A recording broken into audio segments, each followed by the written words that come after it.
Hi there, Lisa Oliver, author here, and today I wanted to talk to you about listening to your gut when your story's not working. So if you've had a touch of writer's block, maybe you want to settle down for 5 minutes and have a listen. As I said, my name's Lisa Oliver, and for those of you who don't know me, I am a self-published paranormal author who writes books such as the Cloverleaf Pack series, the God's Made Me Do It series, Bound and Bonded, and a whole stack of other books. You can find me on Amazon, or you can Google Lisa Oliver author and you'll find me. And what you probably don't realize, if you do know about my books, then you know I love to write. But it doesn't always work the way I intended. You know, when people think about how an author will write a book, they imagine that author, making their cup of tea, sitting down, there's little birds tweeting in the air, and there's a glorious rainbow outside, and they just sit down and they type chapter 1 and tippy-tappy, they get going. But of course it isn't that easy, and there are times, not often thank goodness, but there are times when an author might be tired, or they might be stressed about other things, or they might be thinking about other things, and yet they're trying to get their word count down for the day, and the story's just not working. This wasn't actually going to be the topic of my video today, but I am having this situation right now, so I thought it was a perfect time to talk about it.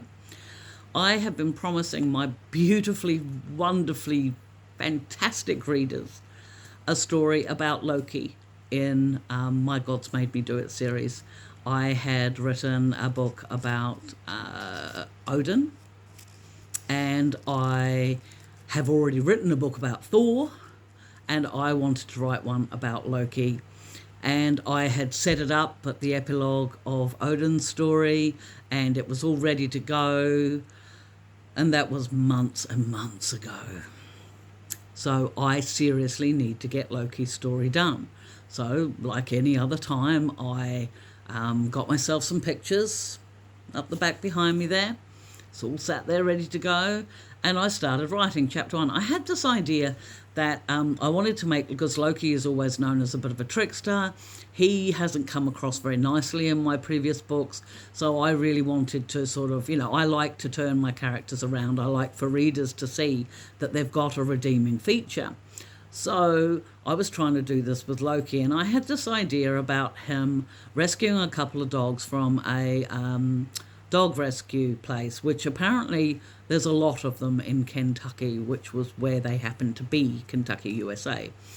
I didn't realize that. Google was my friend, but I found out that they do have a lot of dog rescue places there. People who live in Kentucky absolutely adore their animals, which is brilliant. So I thought, this is perfect.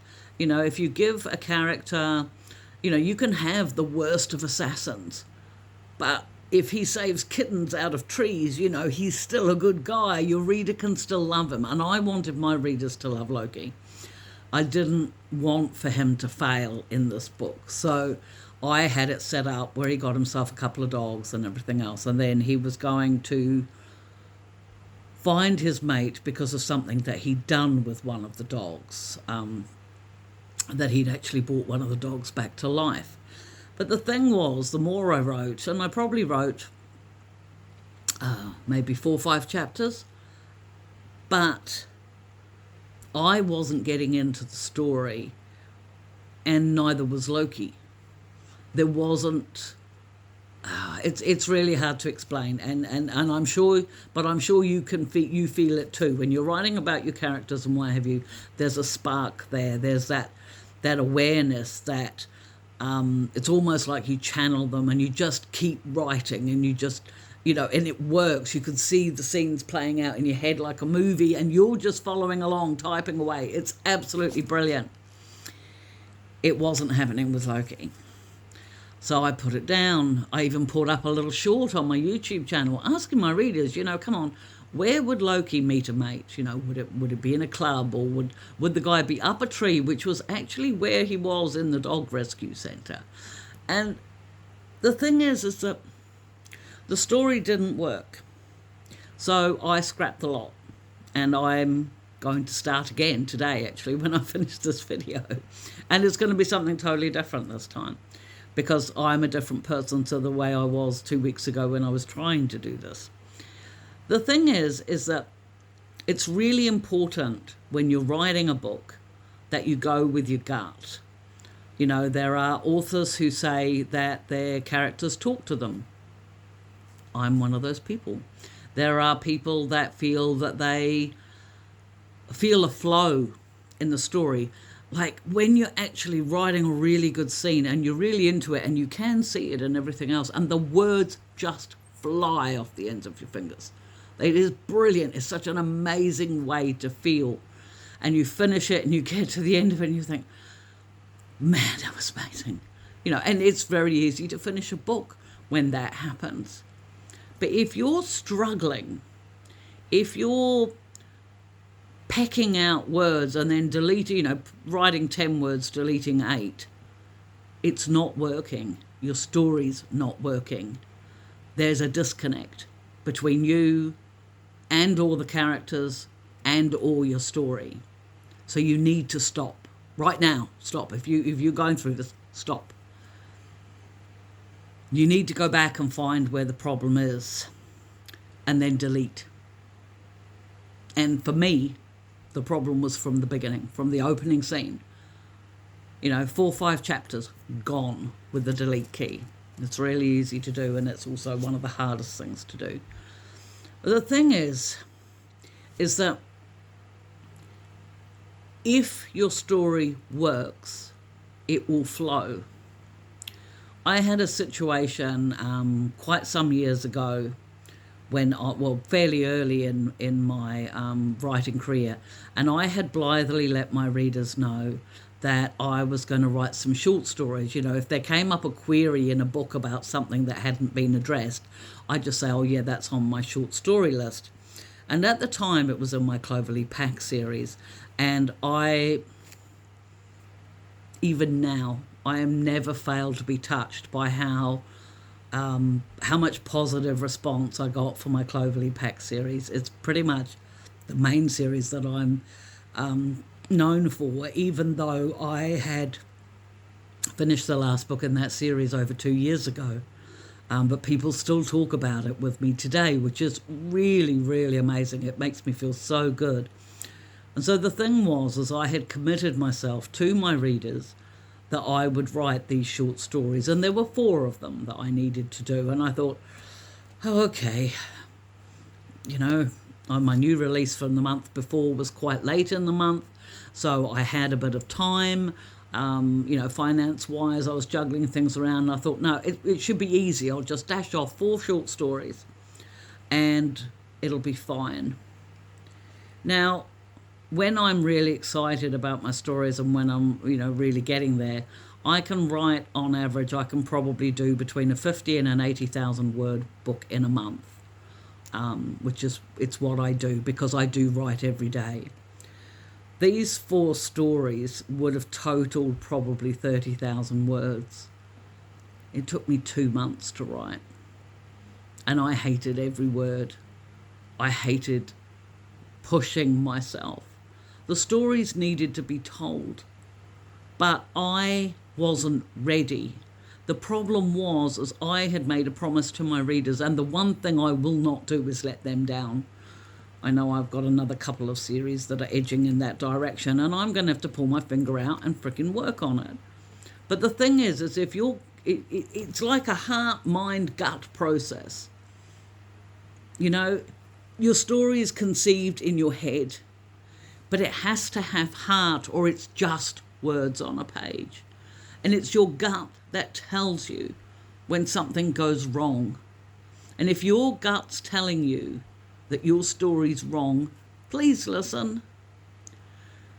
Because you see, the other thing that my readers are also absolutely amazingly wonderful at doing is writing to me and telling me about the scenes they really enjoy. and they do. It's not a week goes by I don't get at least 3 or 4 messages, emails, posts, or what have you on my social media from readers telling me how much they enjoyed a particular scene in a previous book. And sometimes they're still telling me about scenes in my older books. And those are gifts. Every one of those messages is a gift for an author. So, and they came about because there was an alignment with my head and my heart when I wrote those stories. So, incidentally, that little short story book that I wrote, which was just tying up a few loose ends for Cloverleigh, I've never had an email or a message about the stories in there. And there'll be a reason for that. It's because they weren't written with my heart. They weren't written with the same excitement and the same passion. They were written because I knew I owed them to my readers and I didn't want to let my readers down. So I wrote them. And if I could, I would go back and do it again, but I kind of have a thing where I don't go back and rewrite things, so I won't. But this is why listening to your gut is so important. If you have writer's block, if you're struggling, if the words aren't flowing, then, okay, firstly, is it you? Do you need to get up, go and have a walk outside, walk around for 10 minutes, shake yourself off, do a little bit of exercise, get a cup of tea, do whatever? But if you come back and sit down and it's still not there, that you can't feel that excitement for your story, then something in your story is wrong and you need to find it, you need to delete it, and you need to write it again. Because those readers who invest their hard-earned dollars in your stories will really thank you for it. And the love, excitement, appreciation, and loyalty that you get from readers, especially in the fiction world, is just incredible. And it's really worth redoing something for, which is why I deleted 5 chapters of Loki. And I'm really sorry, my wonderful readers, if you're watching this. I am starting it again today, and I think this time he's going to meet his mate at a club. But anyway, that's all I have for you today. If you do think about it, or you did like what I had to say, or you think I might be able to help you on your writing journey, would you please hit the like and subscribe button? This YouTube journey is very new for me. I've only started it this year. I am still pretty terrible at it, but I do promise I've got some good advice. And if you've got specific questions that you want me to answer, then please drop them in the comments below, or contact me in the many myriad of ways that there are to contact me. I do believe my email address is on my YouTube channel, but, as I say, Google me and you'll find me everywhere. But please, I want to help you write your book and share it with the world, so that you get those emails from wonderful readers, because believe me, they're out there and they're waiting for your story. So hit the like and subscribe, hug the ones you love, my friends, and I'll see you in the next video. Bye.